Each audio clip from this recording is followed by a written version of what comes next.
Everybody, this is Obot 10025 with the First Circuit Podcast, episode number 24. So tonight's episode, we have Star Trek. We'll be playing in the background. We basically have the YouTube changes. It's not really mech related, but it actually affects a lot of different channels. We have the ever-flowing salt mine of Ofar. We'll be talking a little bit about that. The new event that's happening right now, the good, the bad, and the ugly. The fish, the piranhas, be coming out on the Tuesday, I believe. And also a fellow Mechwarrior has lost his home in a fire, and his friends are running a tournament for him. So hopefully you'll be able to check this out. So first off, we have a PSA from the Draconis Combine.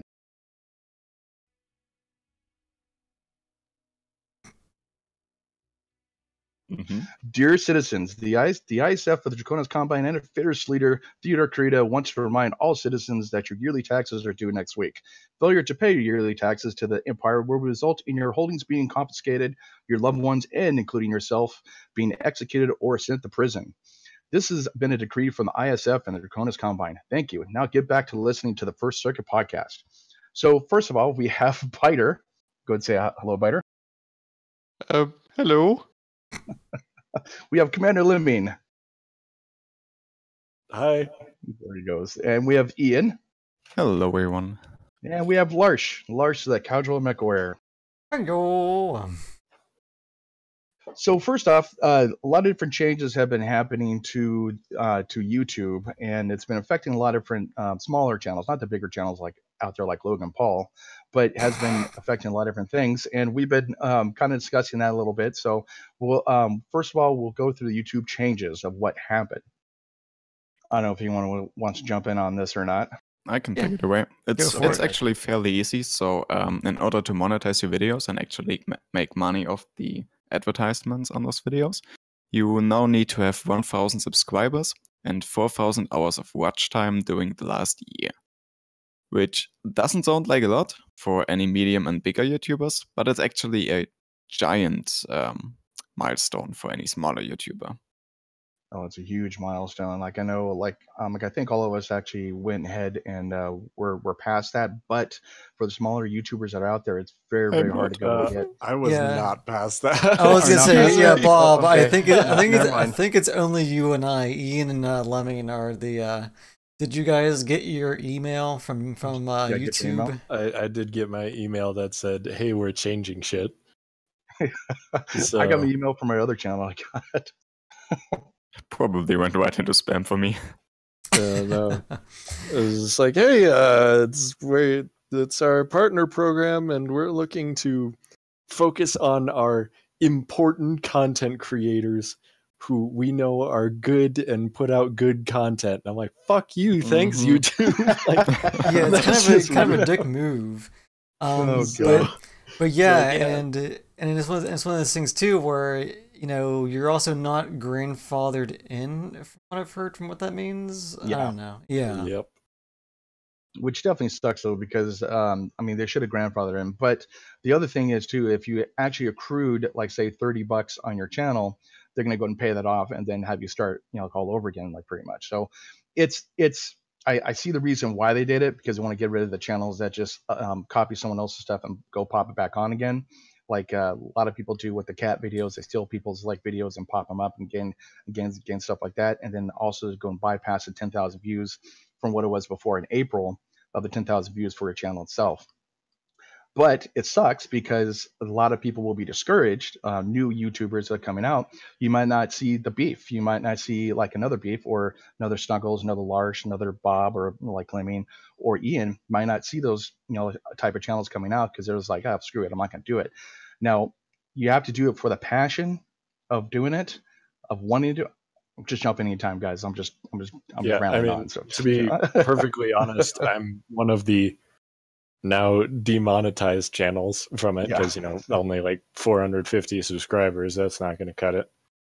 But frankly, I don't care too much. Like it is kind of a fuck you to say like, yeah, we're focusing on our good content creators, not you.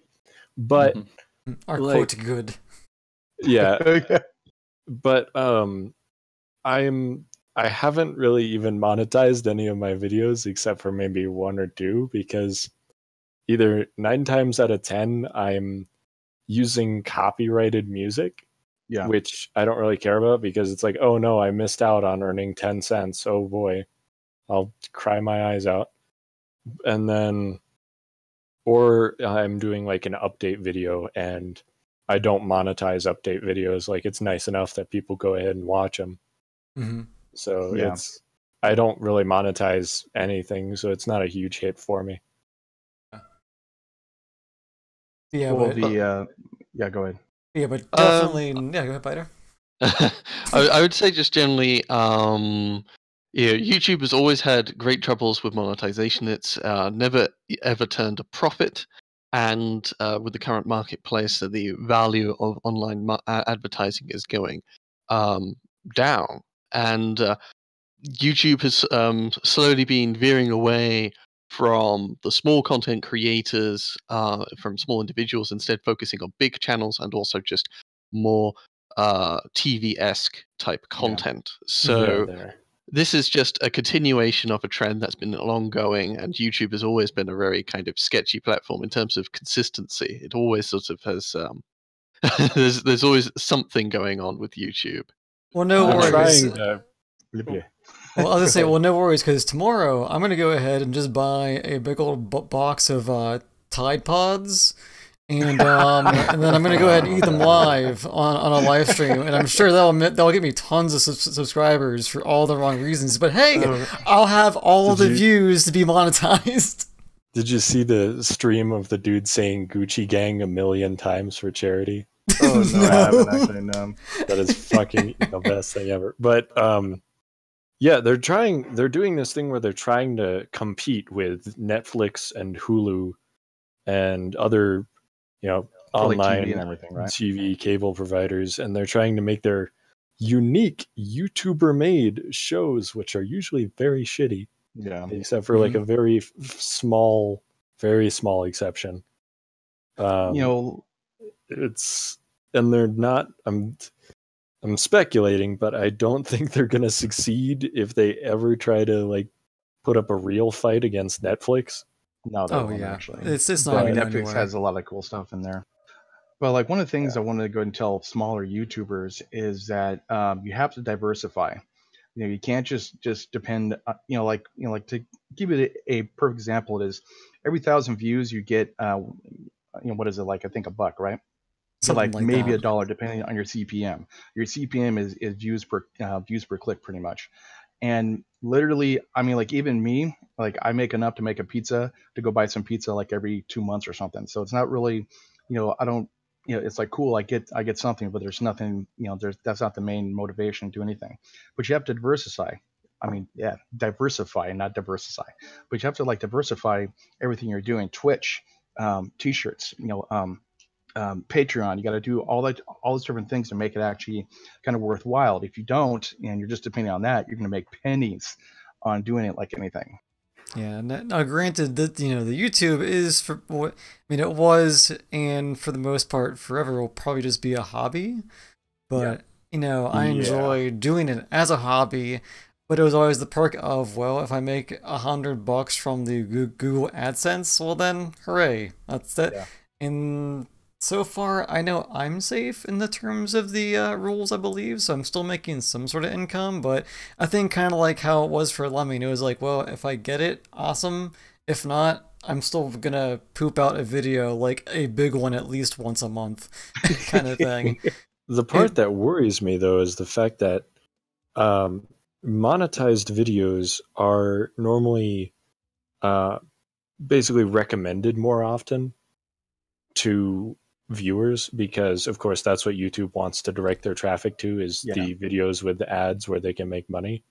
Now it's going to be that much harder to grow a channel from the very beginning, because that's going to be a big thing. And that brings up the second point, what we're talking about, is support the channels you do watch. Watch those channels, comment on the comments, because that's actually what also dictates it being onto the suggested or the suggested sidebar. Is if you comment on the videos, you like the videos, like engage in the videos themselves, because that's what like exactly how much they get seen a lot more. So support them, no matter what the channel is. Like no matter what the channel is, but watch channels you like and everything. You know, like Larsh's channel, watch him a lot. Watch Ian's channel, watch Commander Lemming's channel, watch Bryos, watch everyone like out there. Check out their channels. Even if you kind of like go to the bathroom a little bit, I know it's kind of like go to the bathroom and then come back, do something else, and go, hey man, I really, you know, just whatever, basically. But support the channels, support the creators that actually create the enjoyment that they love doing for you guys, you know.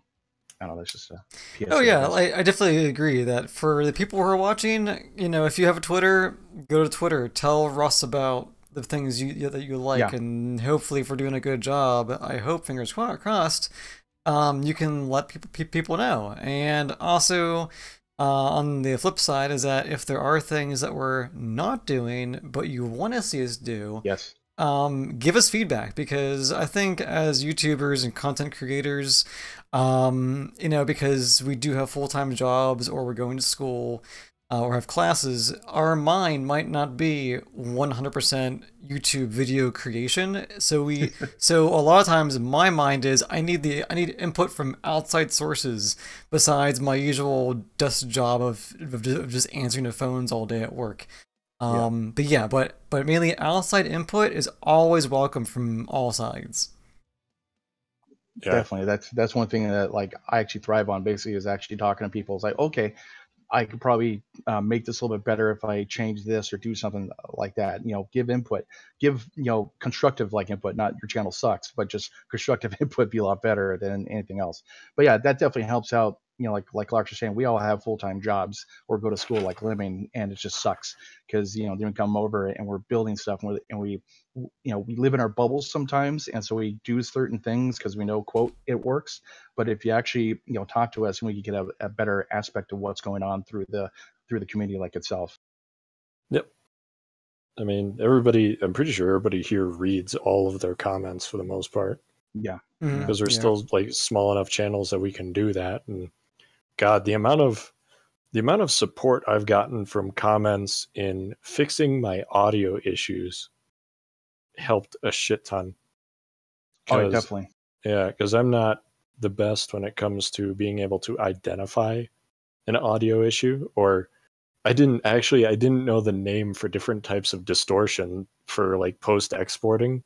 And so a bunch of people like were like, hey, I'm noticing visual artifacts, and I'm like, what the fuck is that? Oh yeah, you learn a lot about video editing just from doing this. Just from looking at comments. Yeah, definitely. So I'll let Larsh take the other one, because Larsh is more involved into the salt mine of Ofar.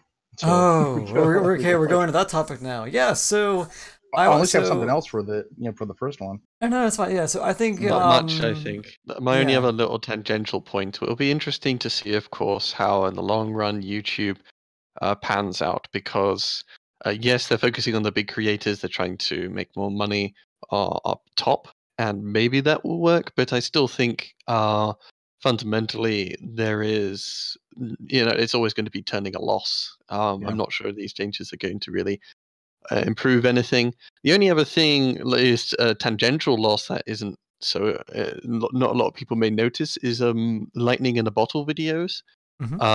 What?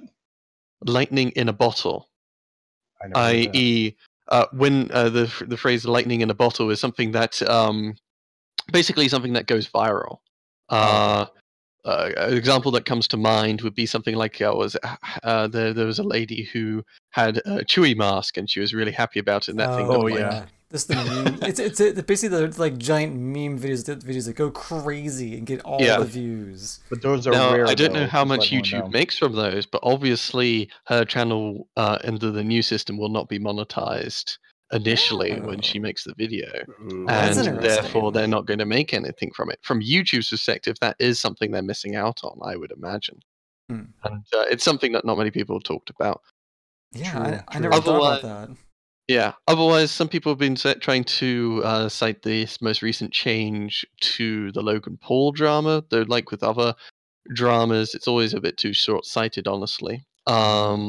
It's something that YouTube has been working on for quite some time. It took them a while to respond to that drama in the first place. Do you really think they're going to roll out a big, huge rolling change like this, you know, instantaneously? I mean, it's just that Lady CEO and one very haggard programmer doing all the work at YouTube with a whole horde of bots. Are you really sure they're going to be able to, you know, throw this out so quickly? No, this is something they've been, you know, mumbling about and announcing. Yeah. You know, well, they totally have a user, user.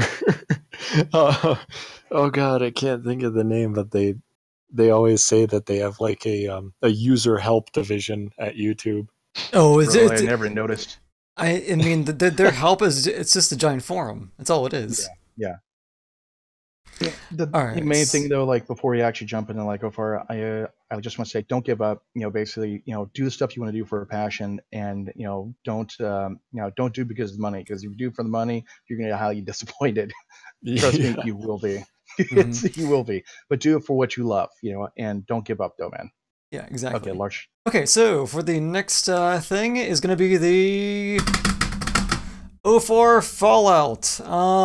Okay, so I don't know how many people watching know what this is, but the player OFAR. If you guys have watched any of the Beef's videos as of late, you'll... On his alt, yeah, on the alt, yeah. Is it the like Beef highlights? Is what it is, something like that? Yeah.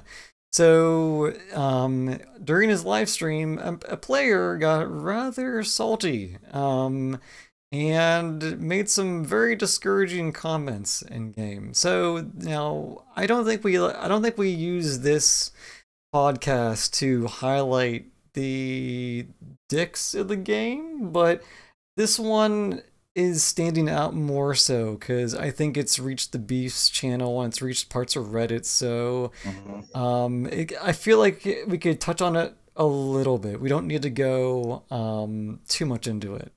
No. But I see that the chat already has words. Awesome. Yeah. So. Well, the whole thing, you know, before that, he actually had a video, Salty Comms 1, where OFAR was actually saying some nasty stuff on the first video, and then OFAR found him on another game on Salty Comms 2, where it says, "Hey, take down your video, you cunt, and I'm gonna pull a bullet in your chest. I'm gonna find you. I'm gonna hack you." That's not a good way to go tell a YouTuber, "Hey, by the way, can you take down the video, please?" Just asking, that's fine. We'll take it down. But saying I'm gonna kill you, it doesn't really affect anything. And then it. We'll just take his account. Yeah. You have to take out his account or something.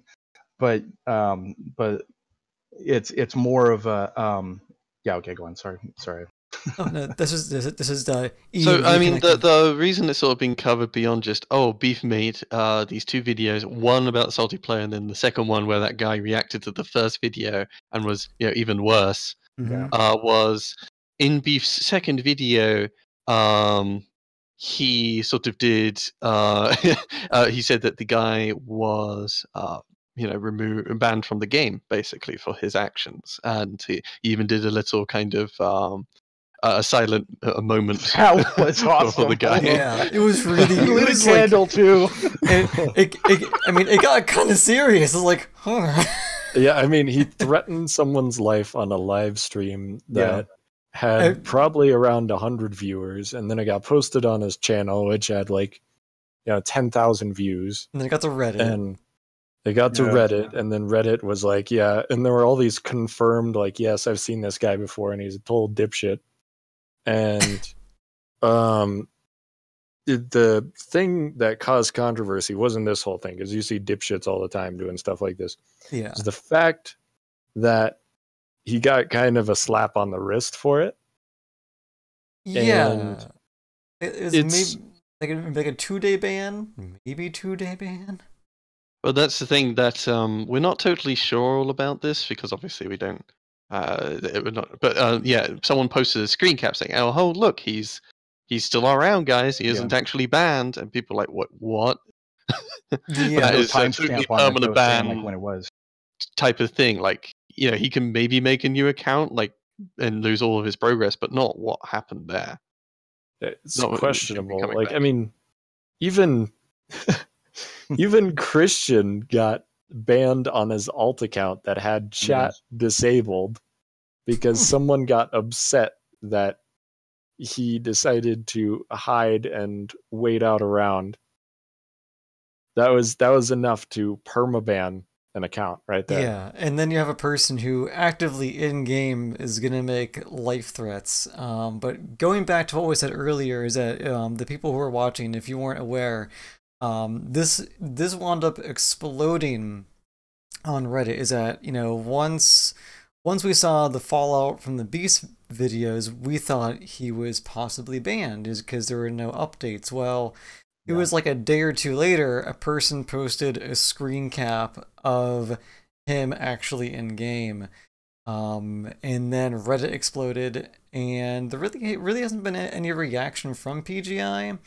But I know myself and a few little minority of Reddit kind of didn't see the screenshot as a valid argument because there was no timestamp and there was no like context to it. It was just the roster of players in the game, and he just happened to be in there. So yeah, maybe I think the best way to handle that kind of thing is just to report in game, like, you know, mainly if you see him doing dumb shit, just report him in game. You know, no need to get a giant angry mob against one person. Of course not. You know, then also too, if you actually look in the and the leaderboards, he's actually still on the leaderboard, so his account's not banned. It's still there for what we can tell. But like you said, the timestamp, there's no timestamp on the picture itself, so it could be not. But you know, if PG, my feeling, like, you know, banter's fine. That happens in game. Just, you know, reporting type thing, like whatever. Basically, that's not a big deal. But threatening someone's life, I'm going to put a bullet in your chest, come and find me, I'm going to kill you every game, that type of stuff, that actually goes beyond what, quote, banter is for a game. Because you could talk crap, like I talk crap about clans all the time, but it's kind of like funny banter type thing. But and if PGI does not ban him, I mean, that goes above and beyond like what actually anyone should have, like in game, especially in the community that we have now. And I'd be highly disappointed. I mean, in PGI, do another notch on the chalkboard type thing, like, oh, there's another thing that pretty much PGI can't really do per se to go ahead and increase the game type stuff. But that's just my own opinion, though. Mm-hmm. Yeah, I think you echoed the sentiments that Beef said, that it's like, you know, there's room for banter, and then there's, you know, taking it to real life, and that's a step too far. And I would also at least commend Beef for his decorum in that situation. He just, he didn't start calling names back. He just goes, yeah, sure, my dude. Okay, I guess I'll just have to push. And, you know, he played the best in game. He played the best in real life. And maybe one could question, uploading the video, this is going to cause everyone to, you know, freak out at the guy. But this guy is, pretty scummy. And if he is still back there, it is... I think it is something worth for the community to know and discuss about a little bit.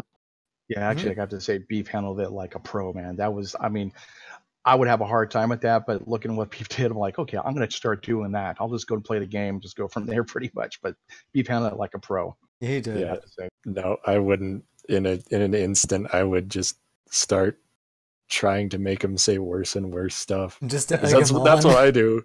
Someone fucks with me, I just escalate it. It's for the memes. But yeah, no. Well, personally, I like just playing neutral and discussing with them the the reasons behind their rhetoric. Just sort of saying, so what's your motivation behind saying this, that, and the other? And then, you know, they explain all their, I can hate you, I want you dead, blah blah blah. And it's, you know, it's just me asking for their rational explanation, and I usually let it at that, because then it's not provocation, and it's not me going, you know, your account's going to be removed, I'm a big YouTuber kind of stuff. But making them think will make them angry. Yeah. Yes, certainly that kind of decorum makes them angry. True. God. Anyway, yeah, that's a thing that's sort of been going on, but it is something I think we should sort of investigate and poke PGI about if it does turn out to be true that the guy is back. at least in context with other people who have had their accounts banned for a lot less. Oh yeah. My brother Christian got it banned just for not doing anything pretty much. So yeah. Yeah. All in one match, yeah. Yeah, true. All right, so well, moving on. Moving on. I'll let someone else take this, or do you want me to take this? Go for it, man. I think you're on I think you should lead it because we'll go into the event leading up to the fish. Yes. Okay. Events. So, catch of the day, quick play daily events. Now, I got some issues with this for a simple reason is that it involves a lot of people I talk to. They either have a clan only account and they actually, like, every time you get a free clan mech or like a free like NVIDIA mech, they say, hey, I don't want this mech, I just want the mech bay, and they have to contact PGI to go and just give them the mech bay and not give them the mech because they're that dedicated to clans. Or like me, I'm dedicated to NVIDIA, so I on my NVIDIA only account I have an NVIDIA only account, but I'm going to be getting the free Sunspider thing or whatever the thing is, Sunder or whatever it's called, later on. But they're only dedicated to that stuff and they don't want to use it. So with the catch of the day, you're required, like say day one, only use NVIDIA and clan MG counts. Let me get this up here. Hold on a second. Okay, there we go. Only use NVIDIA like MG or clan MGs. Lighter heavies don't count for day one.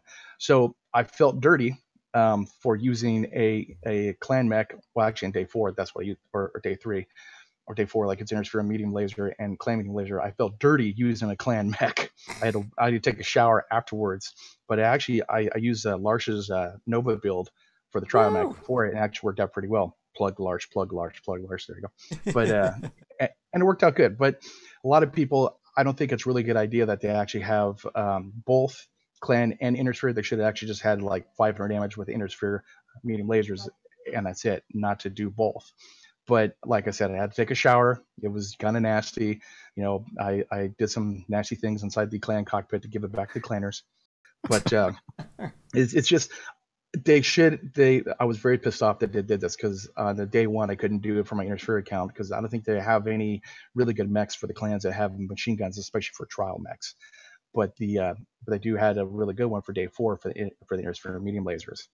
I don't know. That's just my own personal thing. So I think you guys go on. Okay, so yeah, it's kind of interesting doing a week build up, daily events for leading up to the fish, the piranha. And they are doing somewhat thematic things sometimes, like with machine guns and medium lasers. Well, for somewhat low, piranha is probably just going to go, mass micros or mass smalls or something rather than ER mediums. Massive butt rape. Yeah. And the SRM, the SRMs doesn't really make much sense either. But it's an event. There's only so much that you can sort of do with the gimmick other than maybe make people play light mechs. I would say it's interesting, like the response Old Bob and others have had to the NVIDIA and clan damage thing. So yeah, indeed, on day one, and I think this is a real big mix step, was on day one they said, "Oh, do 500 damage for both weapon systems, and you have to do both to get the reward." 500 damage from machine guns is actually a fair amount of work to be done on a single day, and by contrast with medium lasers, you have to do 250 damage on either side. Which is half. Why are medium lasers apparently twice as difficult to get damage with as machine guns? At least to sell people in this event, you want to start nice and simple and make people give them a nice little reward for something nice and easy. And maybe in the last day you do the big machine gun thing, and people can be more accepting of that. Mm-hmm. Like funnily enough, with the SRM6s, I think without Artemis, you have to just do 150 damage. So apparently SRMs are even harder than, medium lasers and machine guns when, I have a question about the SRM one. Because all the clan trial mechs, do they have Artemis already loaded up for the trial ones?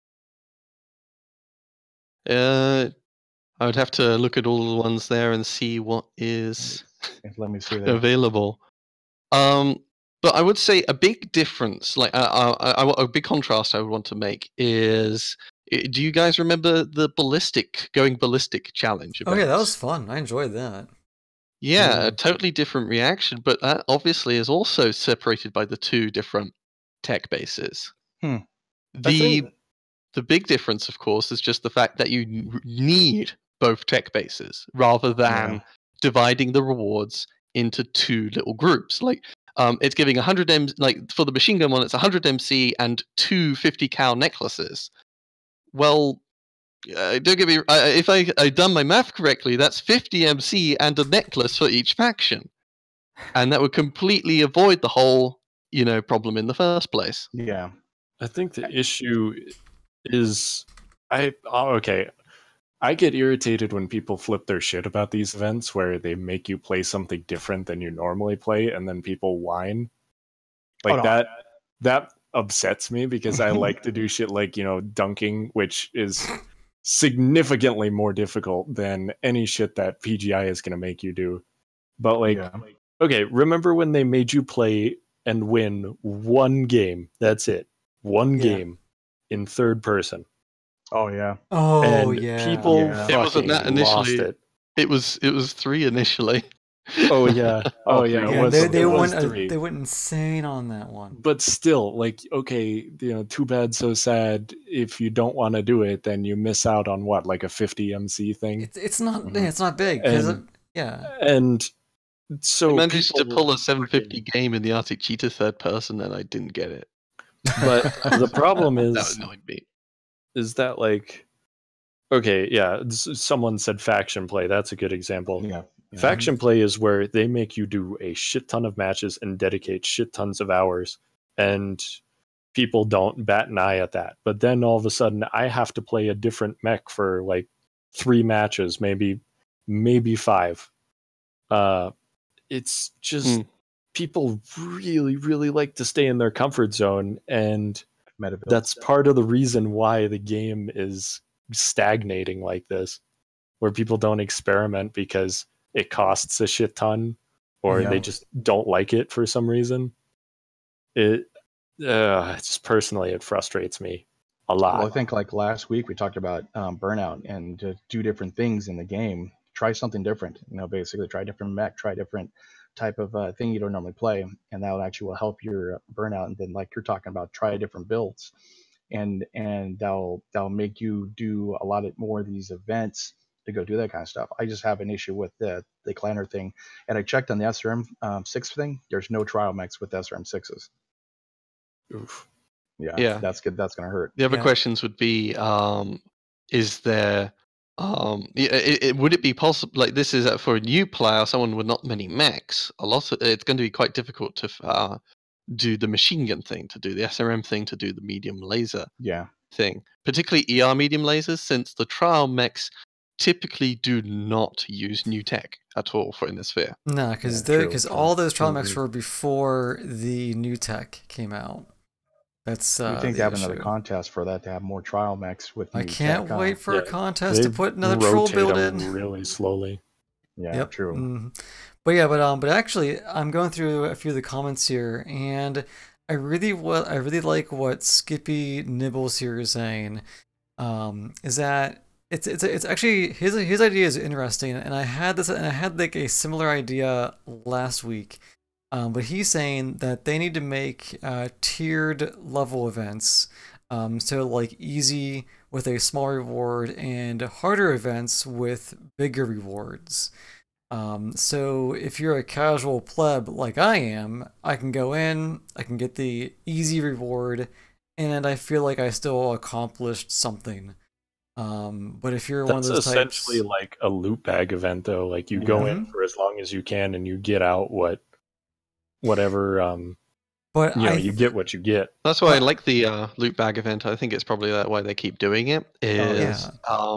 It doesn't have requirements on how you play or how well you play, or not too much anyway. And as long as the more you play, the more rewards you get until a point. But I think if they were to actually offer that on a long-term thing, so for example, before I played Mechwarrior, I played a lot of Guild Wars 2, and in that game they had rewards, and it was you would go in and they had dailies, and they would have about 15 or so different dailies to choose from. But if you let's say if you accomplished I think it was 5 of those dailies, you would get a reward. But then I think if you accomplished any more dailies beyond that minimum, they would give you like extra bonus items. So I don't know how they would incorporate something like that into what almost equals into a FPS and not a larger MMO RPG.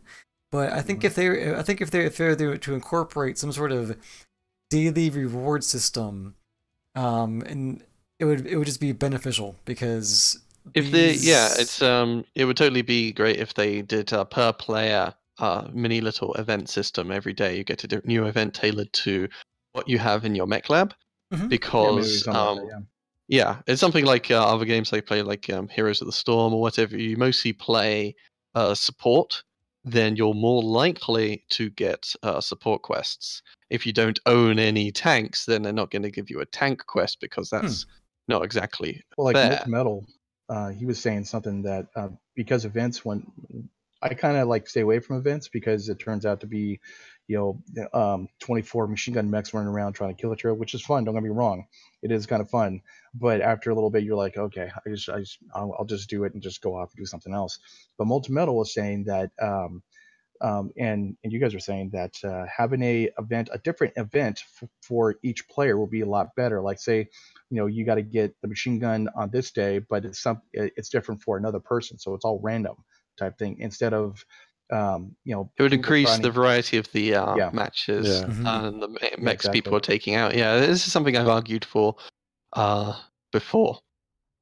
Yeah, it makes perfect sense. We've talked about that before, and I mean, I've talked about how I want them to de-emphasize solo kills from the leaderboards. Oh yeah, because as everyone brings out the biggest heavy hitter, then they all focus on one thing, trying to get that one kill, which is usually the very first thing you see in a match. Is like, hey, look, it's the first enemy. It's Beta or Bravo. Everyone gank them, and then it just becomes a mess. Exactly. Yeah. Well, I do, though I do like it when on that first day, everyone's running machine gun mech, so I get the machine gun thing done, and there's just so much potatoing going on. I then just take the street clops and smash so much face. Oh, and don't get me wrong, it is hilarious and fun to just mash potatoes whenever you're done with that main event. But it does cause quite a bit of aggravation, which it kind of goes in hand with like what you were saying, Lemming, is that people are going out of their comfort zone, which is fantastic. It's good to see people going out of their comfort zone. But then that's fine if you have like one or two players in a match who will want to try different things. But like, for example, like the machine gun one, you had a bunch of people who might not use machine guns, and then teams will either get rolled or they'll do very well, depending on which side you're on, because you have all this mass hysteria for 24 hours kind of thing. Well, I mean, and then that I don't think is at complete fault of the event. I still think that's at fault of the matchmaker. Because, everybody's pushed out of their comfort zone, so you would think that if everyone is pushed out of their comfort zone, you would have the same distribution of people who suck at machine guns on either side of the team.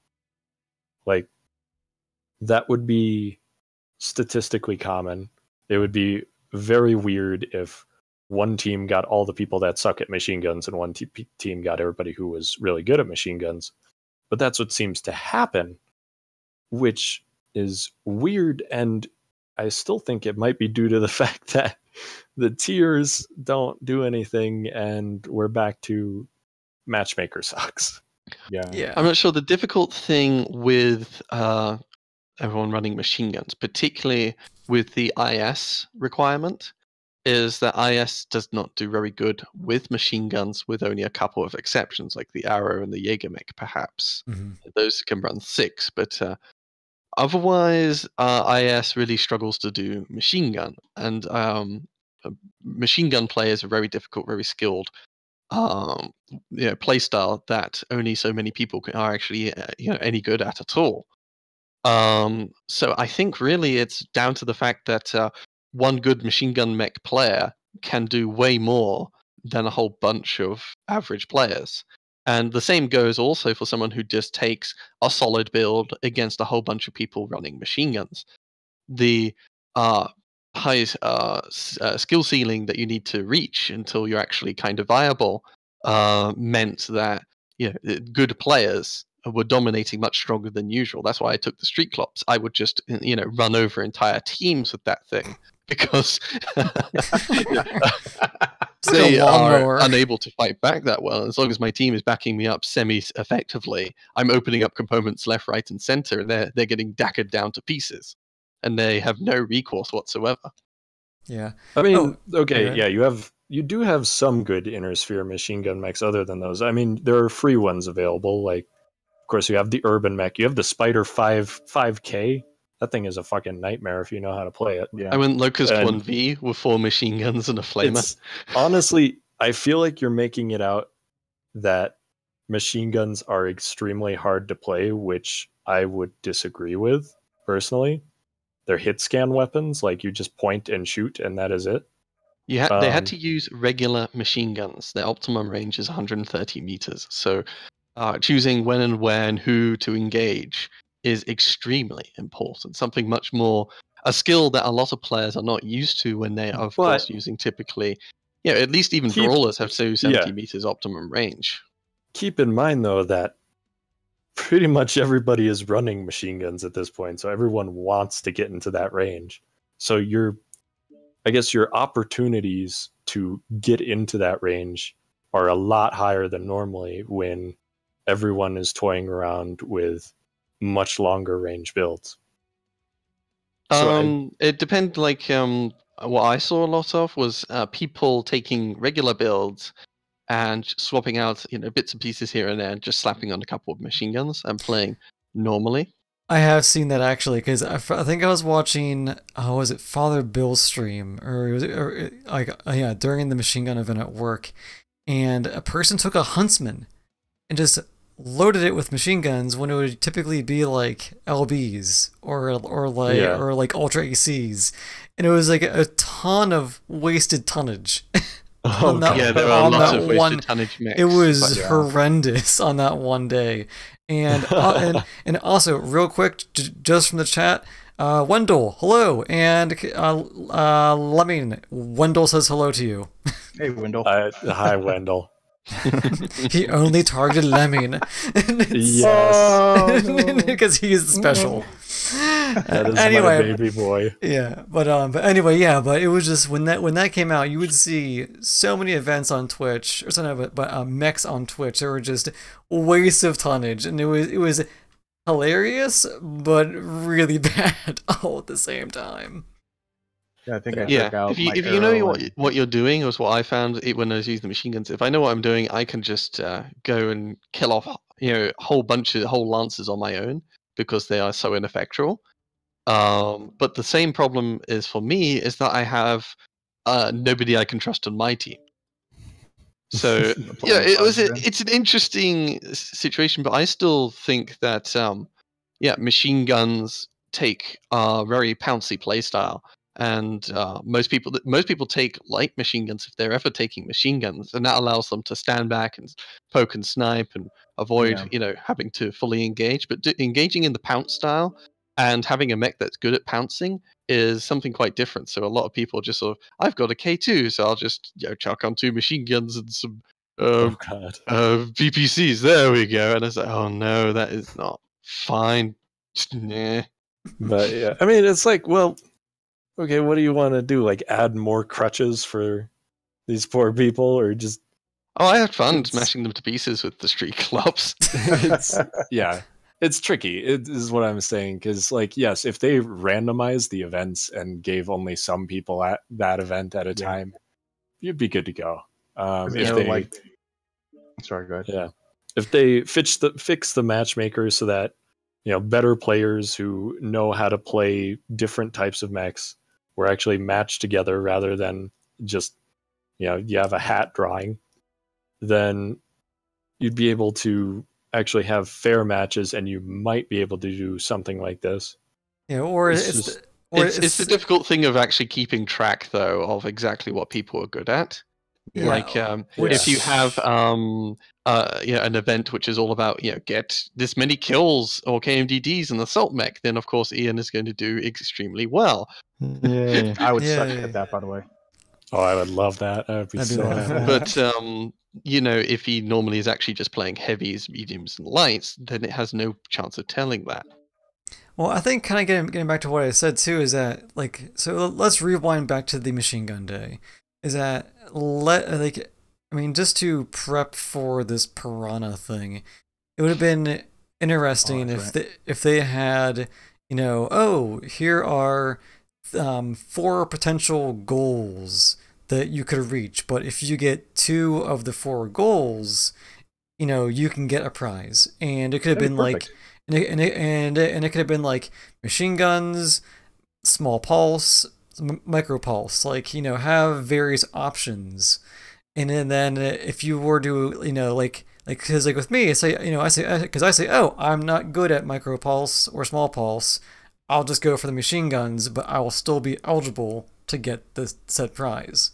Mm-hmm. Give it some sort of way to, flex with the community based around their comfort zone, which I know we want to see people get out of their comfort zone once in a while, but for a person like me who might hop in once a week now because of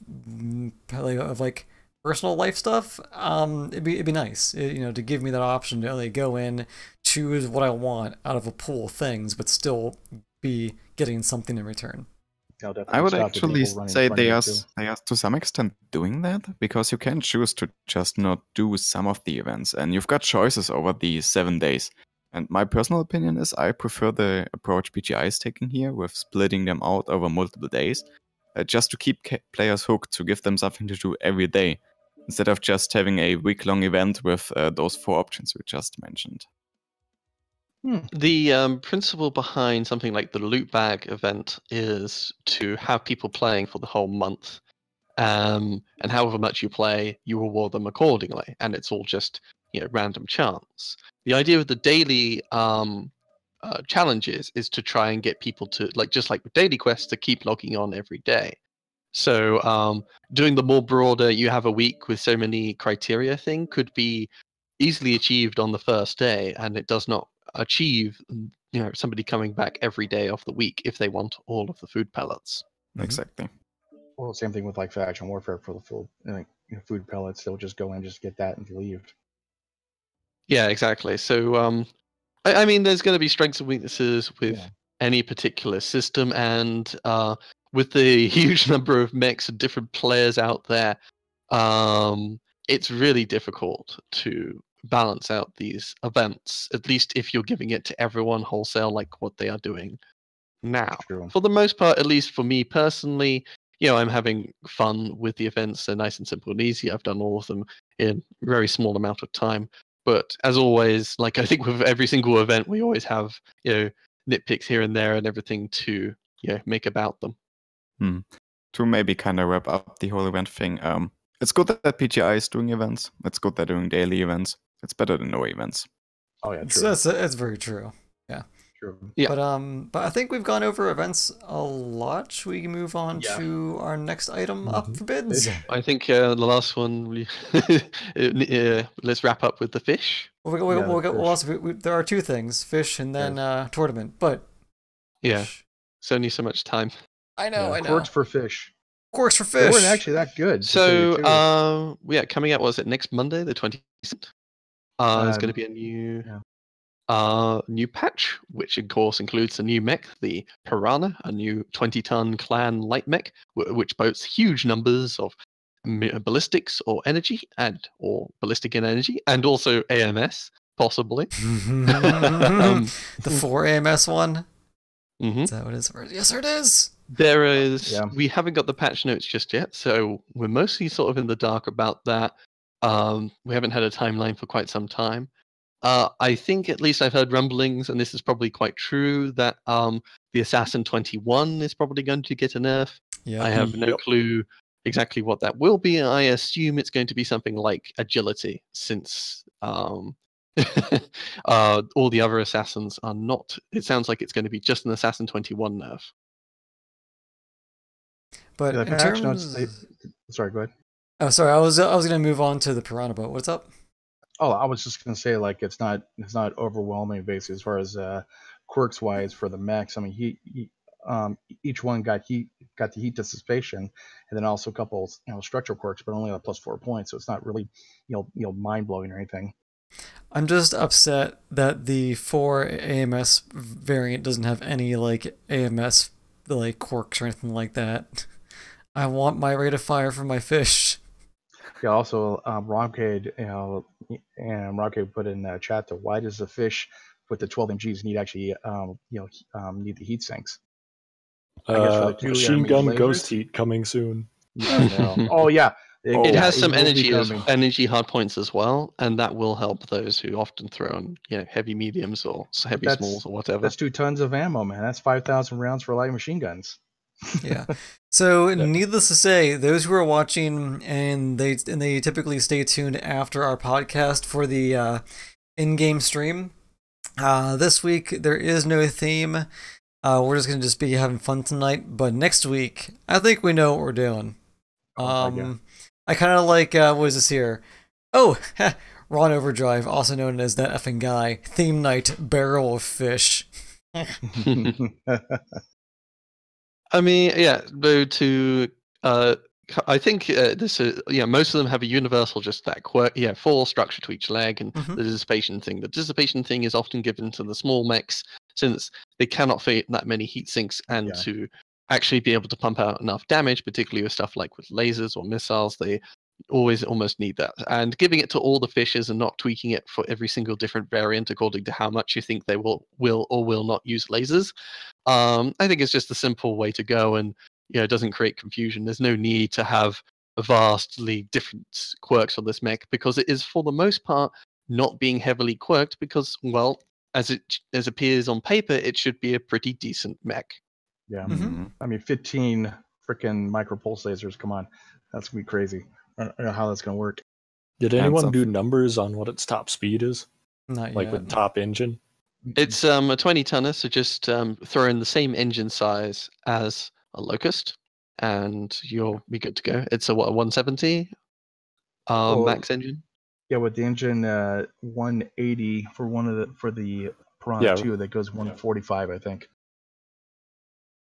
Yeah, I was just curious because I want to see if I can break any land speed records, but no, just goes faster.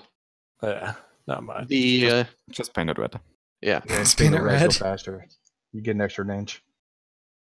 Overall, in terms of the game, of course, it means when the Piranha comes out, there's going to be a crazy ton of Piranhas out there, and people are probably quite likely to pick up a lot of streaks to counter them. In fact, if you just as soon as the new patch drops, jump in a good streak mech and go to town on all those poor little Piranhas. Kintaro 18. No, don't put streaks in your Kintaro. Stop that. No, it's quite good in streaks. Also, to just answer a few things in the chat here, Ramiro, this is a 20-tonner. The size, I don't believe, has been shown yet compared to other mechs, correct? Not yet. They as always with a new mech releasing, they're doing a daily countdown, so you can see the badges, you can see it with the paint schemes, and yes, they've released the quirks and agility list and such. In terms of agility, by the way, it has about the same agility as an Insphere 30-tonner, like something like a Spider. Does anyone ever care about badges? I'm just curious. I quite like the collector's badge, just off shoulder fish. That is pretty good, actually. Yeah, that's one of the few badges I mildly care about, but I want to see the cockpit items, because wasn't it like a fish in like a small jar, or like a fish in a bowl? We'll have to, the either that's the countdown thing if it's listed, and this time at least I like what they've done. They are giving a timeline of when things are being announced. It gets the hype. It's kind of cool. Oh yeah, because the 21st is cockpit and cockpit items. I answer my There question. we go. So we'll be able to hear what the noises are. Oh, and then also in the chat, I really like Benjamin Donovan's idea for our theme next week. So the first part could be barrel of fish. Part 2 of the stream next week could be a fish fry. Ooh, fish fry. with streaks. Oh god, that'd be I nice. like that idea. That'd be a lot We'll of fun. see how quickly the Piranha hunting. gets rotated out there as well. At least since people know how, it's quite an easy mech to counter. It's not got a whole bunch of It'll be interesting to see how long it sticks. It's gonna be. It's gonna just be a suicide bomber. It's all it's gonna be. The interesting thing, at least, would be this really pushes the envelope in terms of the number of machine guns and or energy hard points available on a light mech. And of course, when the clans had their many machine guns in the Arctic Cheetah and Mistlinks, we saw that running around for quite some time, and it still does pop up, every other match. Generally speaking, though, as I said, there's a skill cap you have to get over to really be effective with machine guns. And as such, usually at least people rotate out of these mechs over time. So, of course, everyone's going to be piloting the new mech when it comes out. But over time, I think it'll drop down in popularity, just like with the other MG mechs. I think it's going to stick, though, for now until the Fire Moth, at least, though, because if I'm correct, if I still remember correctly, clans have 240-ton drop decks in faction play. So this is your one and only option as a clanner to be able to run 200-tonners in your drop deck. Faction warfare is going to really improve from it. And another great thing will be group queue. The power level on that is on average going to go up, because if you had someone going all the way down to 20 tons, they had to go in a Locust, and the Locust is okay. But something like a Piranha feels like it could be a huge jump in power level on average within a coordinated team. Yeah, but just seeing these hard points is just ridiculous, because I don't think we've seen medium or heavy mechs with this many laser hard points. Nope. I don't think it's a Nova. Yeah, this is stupid. And talking about ridiculous, look at the yaw angle. This thing can nearly turn like an urban mech. Oh my god. Oh, holy shit. Holy shit. That's, oh my god. That looks kind of like a spider, though. Those things turn like all hell. So you could actually hit them, go past them, still turn, and still keep your machine guns locked on them. Which means you don't need any back armor on this mech. Oh my god. Yeah, it's crazy. It's torso twist for days, man. While going 145.8 kilometers per second here. The only per second. Or sorry, whatever. You know what I mean. Light speed. We'll have to see how it pans out. The big thing will be, of course, its shape. The Locust, with its higher max speed and really teeny tiny shape, is really hard to hit. Whereas this one is more shaped like a Commando, but it does not have the Commando survivability. Its agility is okay. Its engine cap is okay. It has no jump jets, and of course, any of its loadouts require you to get really deep in the enemy lines. So it's a very high risk reward type playstyle. Pretty fun as hell, though. Especially with micro pulses, if you just load the shit out of it with those, and if you can find a back and have it stay there for the full alpha, you're probably guaranteed to kill. Well, screw that. Just use a bunch of these and just go for legs. Knock out one dude's leg, just start knocking out legs left and right. We just say, okay, guys, left leg on the dire wall, boom. Or scouting. That reminds me of faction play light rushes when those were a thing. Oh my god! Yeah, the commandos. I miss that to this day. I miss the old school stuff. Funny thing, at least to be noted with Micro Pulse, is there is ghost heat at 8 or so. Yeah, so the 15 could start to get pretty toasty. Funny thing with Sana is they only actually list weapons up to 12. They don't list it up to 15 for ghost heat. So all I know is you'll get an extra 20 heat when firing 12 at once. My goodness. Roughly. Okay. We have another last topic, right? Yeah, last topic. Yep. Last topic is it's from Mycroft on and in fact I'll leave the link down below too. In fact I would link it here. 1 second. Is one of our one of the Mechwarriors in the community lost his home, and so on the 6th of June. So they're trying to do a benefit for him, and we just want to I'll leave a link here. Just want to give a shout out to him and his company and everything else to go and help this Mechwarrior out, because I know like losing something really sucks, especially your home itself. And I just want to give a shout out, you know, like everyone wants to give a shout out to him. It's a tournament that they'll actually be doing, so you'll be able to go ahead and look at the link I put in, and I put in my sorry, I'm just tired. Put inside my chat there, and they'll tell you everything about it. It's going to have 3 tournaments over, I believe, 3 weeks. So the first one is January 20th, which is on Saturday, tomorrow, and that's going to be 1 versus 1 Solaris tournament. Second one's going to be the 22nd, 4 versus 4 elimination, and the final one is on February 3rd. It's going to be a competitive 8 versus 8, 2 lights, 2 mediums, and 2 heavies, and 2 assaults. So it's a conquest tournament, and just check this out if you guys can. Help out a Mechwarrior. Donate as much as you can, because they do have a GoFundMe page as well. Help them out if anyone else wants to join in there. Yeah, like I think this is actually really cool that they're doing this. You don't really see many charity stream events take off like this, because I know this is on the Mechwarrior online forum page, and they've actually pinned it to the very top of their what is it, general discussion page? Yeah, it's actually pinned at the very top. Yeah, so I know I was actually approached by Mycroft last week on the forums. I've been trying to find time to see if I can get in on this, but I might just pop in just to kind of say hello and give my support. But I don't think I'll be able to do a lot of the you know, in-game tournament stuff. But this is for a really good cause, which is really, and really let cool. you know he's at 2,285 out of 4,000. So you know, hopefully we'll get over that goal if you guys can. Help out a fellow Mechwarrior of the community, and you know, just show the support that we have a great community that we have. I think that's it, pretty much, right? Yeah, I think that is pretty much, yeah. So that's pretty much it. You know, and Bob, do you want to go ahead and take us out? Oh no, man. You know, basically, I already got attacked by a samurai sword, so I'm good. Okay, well then, everyone, this has been Larsh, your casual Mechwarrior. For tonight, thank you all for hopping in and trying to keep us on task. But again, links to everyone's channels are in the main video description below.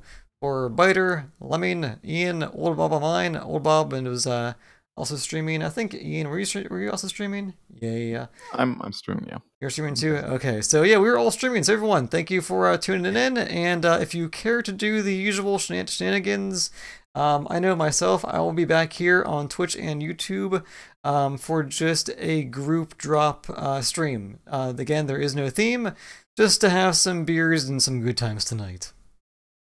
Hold on, there's beers? Wait a second. Oh, I want some beer. Did you buy some beer? Is it in your fridge? No, actually, my wife still has 1 beer in the fridge from like 7 or 8 months ago. Take it!